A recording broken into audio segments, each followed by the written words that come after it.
Notre évasion du jour nous a conduit à venir visiter les grands villages environnant la frontière entre la province du Congo central et la ville-province de Kinshasa.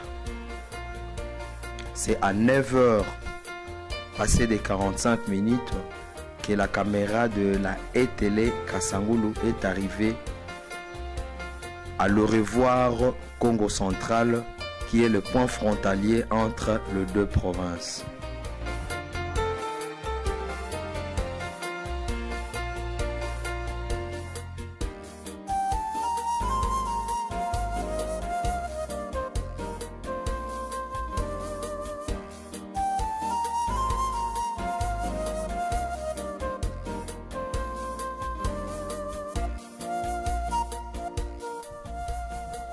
En quittant cet endroit, nous sommes descendus sur la route nationale numéro 1 petit à petit pour visiter tout ce que nous pouvons découvrir à travers cette route. Nous avons commencé par le village de Diboulou, qui est le tout premier village frontalier avec la ville-province de Kinshasa.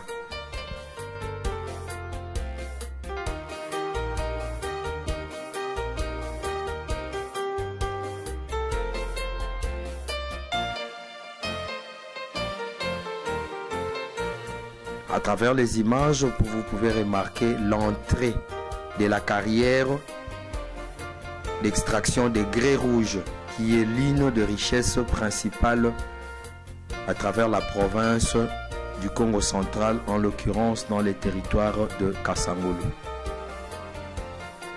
Seulement un constat amer a été fait par le fait que la population de Diboulou souffre de manque d'eau et de manque d'électricité. Donc la Régie des eaux et la SNEL n'ont pas encore pu desservir ce village en électricité et en eau. Chemin faisant, nous avons remarqué la présence d'un grand cimetière, le cimetière dénommé Nouvelle Cité.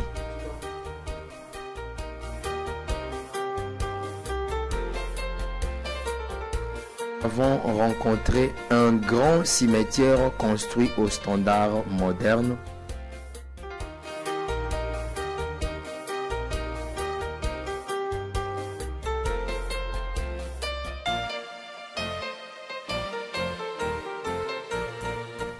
Plus loin, nous constatons une carrière d'extraction de terre servant de remblai sur les zones qui en ont besoin. Mais malheureusement, cette zone constitue un grand danger pour la route nationale numéro 1, car souvent quand il y a des grandes pluies, il y a de masses de terre qui coulent et qui envahissent la chaussée, entravant ainsi la circulation.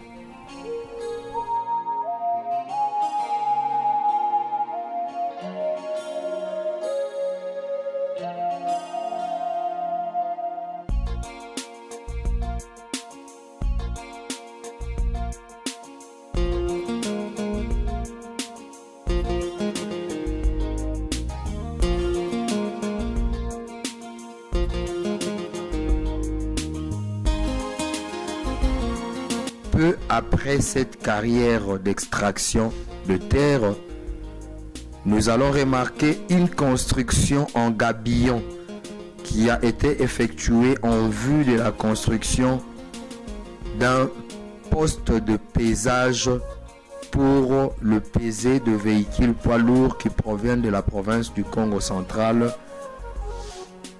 Mais malheureusement, cette construction a été inachevée et le projet du pont bascule a été placé là où se trouve le péage de Kasangulu.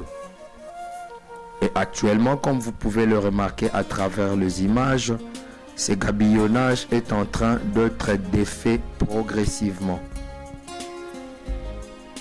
Et c'est après cette construction en gabillonnage que nous allons pénétrer dans le village de Mingadi à travers la première entrée que vous pouvez constater et une entrée qui nous amène à destination des cimetières et d'une carrière.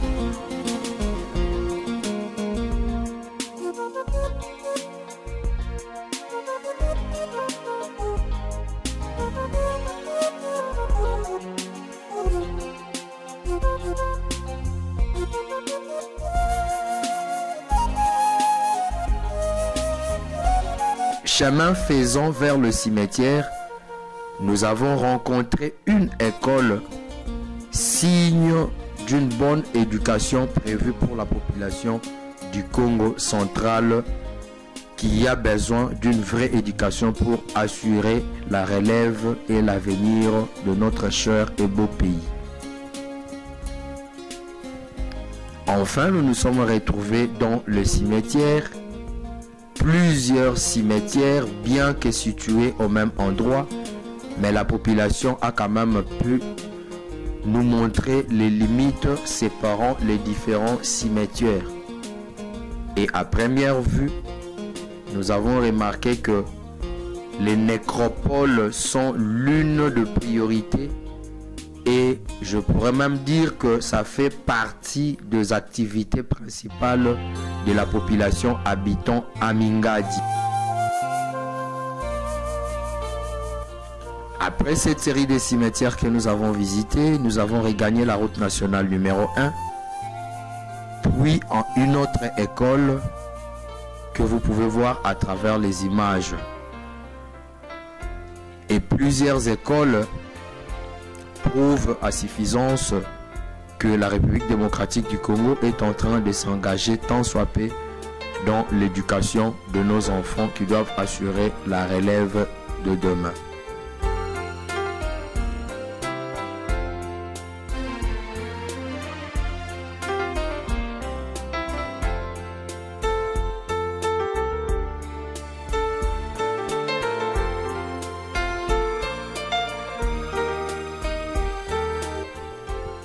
Après cette deuxième école, nous avons visité la zone qui est réservée pour le marché de Mingadi.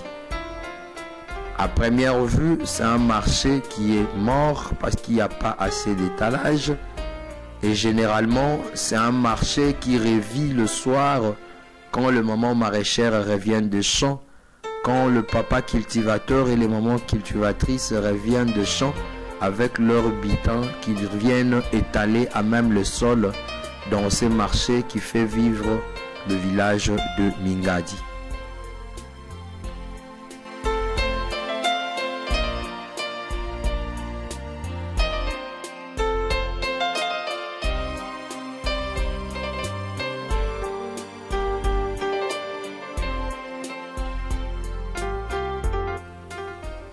Du côté de l'hôtellerie, nous avons pu remarquer le village Aza.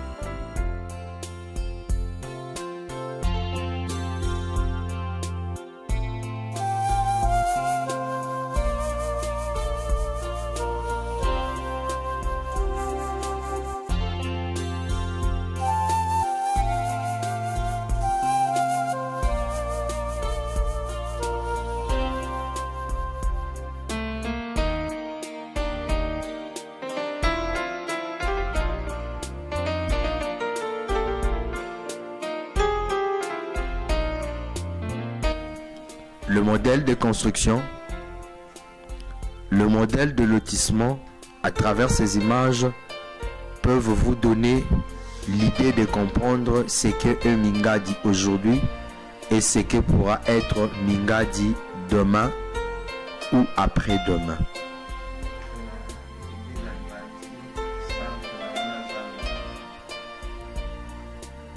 Toujours par rapport à notre évasion, nous avons découvert qu'à Mingadi, il y a aussi une forêt qui a été conservée et ceci constitue une réserve qui contribue d'une manière ou d'une autre au recyclage de l'air que nous sommes en train de respirer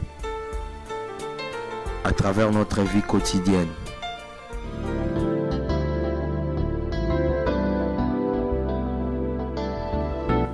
Une autre école a été visitée, l'école adventiste, un centre de santé et aussi l'évolution d'un autre bâtiment que nous avons trouvé en construction à côté de l'église adventiste.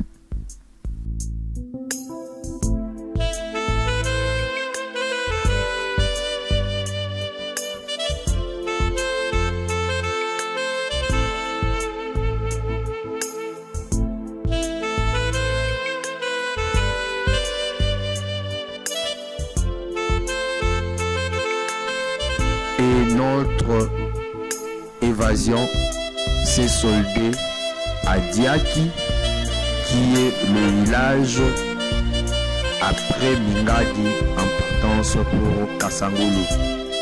C'est là où nous avons contemplé de grands bâtisses qui sont en érection et qui donnent de l'espoir et qui nous font l'idée de ce que sera Diaki ou encore Mingadi demain.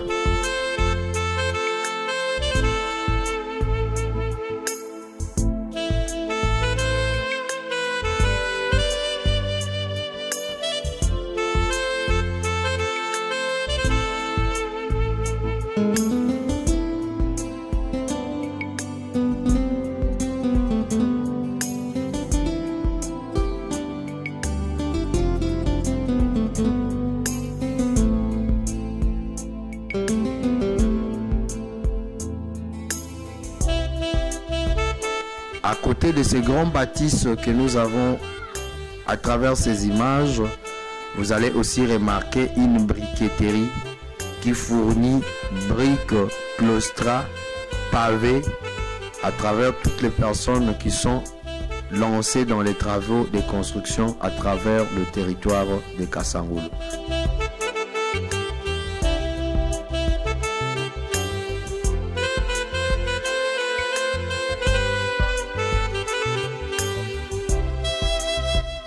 Et c'est à 18h, passé de 30 minutes, que nous avons fini notre évasion à travers Mingadi, en commençant par Dibulu et en terminant par Diaki, qui sont deux villages qui mettent Mingadi au milieu à travers le territoire de Kasangulu dans la province du Congo central.